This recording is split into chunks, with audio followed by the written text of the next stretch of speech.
Happy weekend traders and investors. Welcome back again po sa ating channel, Market Forecast and Investment. So, sa hindi pa po at bago po sa aking channel, ito po yung Instagrams account ko, Market Forecast and Investment. At i-follow nyo lang po si Market Painter page as the author and the analyst sa iba't ibang nating chart na sinishare. At maraming salamat po sa ating followers. From last week was 911. So may mga panibago po tayong mga followers this week. And thank you for your help and support and for the additional motivation para ipagpatuloy po natin ang pag-share ng knowledge sa trading public, lalo na sa mga new ones, at para mag-share din ng mga investment ideas and application ng gamit ang elite wave theory. So sa hindi pa nakakapag-ano sa atin, this is my YouTube channel. So marami na po tayong mga videos for educational purposes and mga investment ideas po na maaari natin gamitin as our conviction sa ating market. So going back sa ating charts is the favorite chart that we analyze and track is our very own Philippine Stock Exchange Index. So ito po yung weekly chart ng ating index. So, as you can see, medyo choppy pa siya and wala pang clear signs kung ano ba talaga ang longer perspective. But with our analysis is it's now starts to reveal initial move to the upside momentum. So as you can see, as we shared last week, so primarily we are now heading for the third impulsive wave on a larger perspective, which will not take on a short period of time. So mag-realize siya for months or even years. So let's go dive in and check natin yung daily para mas mai-clear natin yung na nangyayari sa last week. So our last week shared, as we posted and shared sa last video natin, was this part here. So for the last 5 candles we have, so 1, 2, 3, 4, and 5. So sa Monday pa lang is nag-umpisa na siyang karoon ng upside or bullish momentum. So right after our shared, the market has digested, and maganda-ganda yung sentiment natin sa Lunes para it makes us even more confident sa ating bullish analysis, since the first day after sharing is nagka-realize naman at nagustuhan naman ni market yung direction na intended natin or expected natin. So as you can see, kasi dahil nasa wave 2 tayo na cycle, so it's trading up to the next impulse, which is wave 3. So yan ang conviction natin. So what we can expect again is magtutuloy-tuloy ito in a 5-wave action. So 1, 2.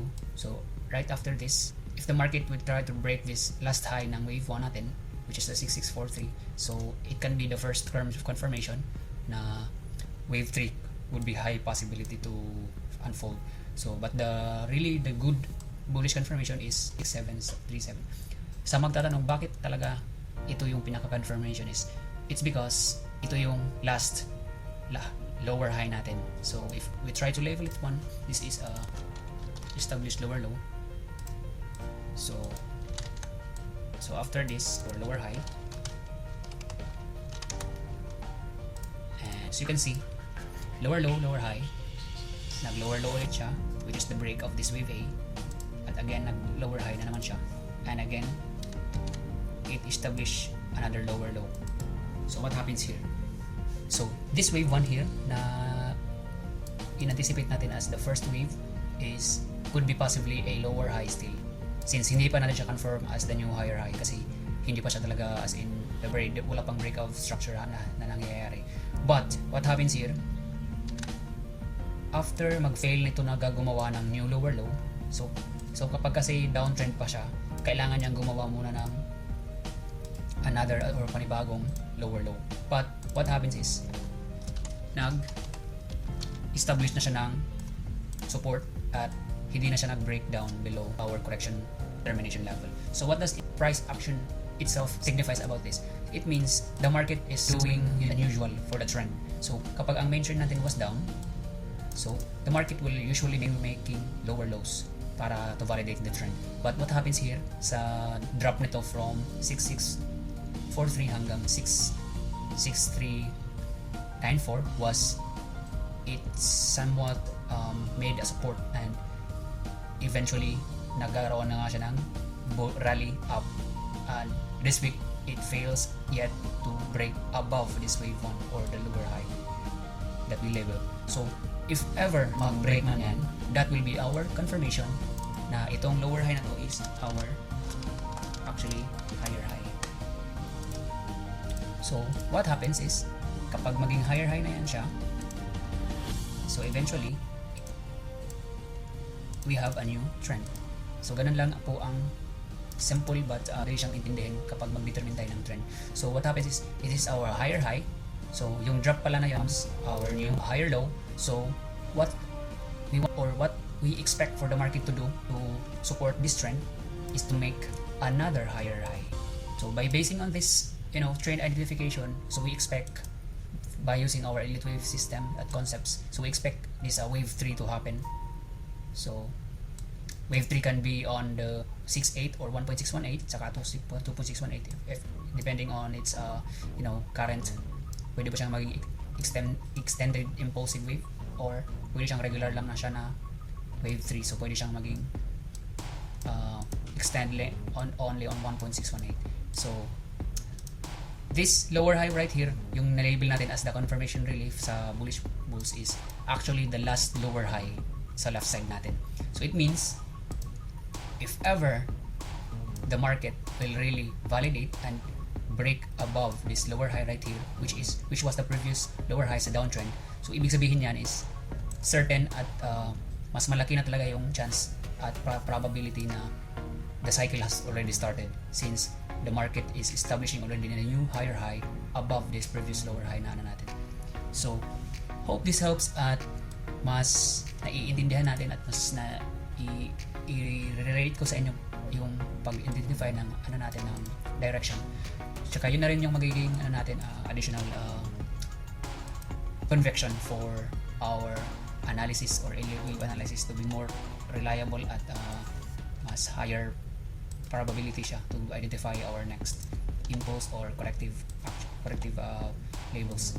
So hope you have learned something about this, and I try to make my video more and a little bit shorter para mas share ko yung very important points at ma-lessen ko rin po yung pagkakaroon ng confusion sa pag-share natin ng elite wave analysis. So for now, wala po akong ibang isa-suggest, but rather to keep holding sa positions nyo, especially for index stocks. Just continue to ride with what the market has presented for us for the past weeks. So another panibago na namang buwan, so let's continue to track the markets and be very cautious sa ating risk management. So if ever sa worst scenarios, if ever magbe-break po yung last lower higher low na i-level natin, which was the 6394, so that is also will be the invalidation naman ng bullish bias natin. So far hanggat hindi siya nami-break dito below, so what actually happens is maaari at posible, and I will show you some possible. So maaaring magagawa muna si market ng ganito, ng drop prior heading up. So what actually does this happens? This is actually a flat correction na nangyayari. So this is a flat correction which is a part also of the corrective wave 2. So ganan, if ever mag-correct man yung market, is that will be the lowest possible drop na i-revisit niya just to still be in our direction. Kasi hindi naman po natin kailangang i-decline o i-misinterpret if ever the market will show the actual real data. So ganun po yung pwedeng reaction.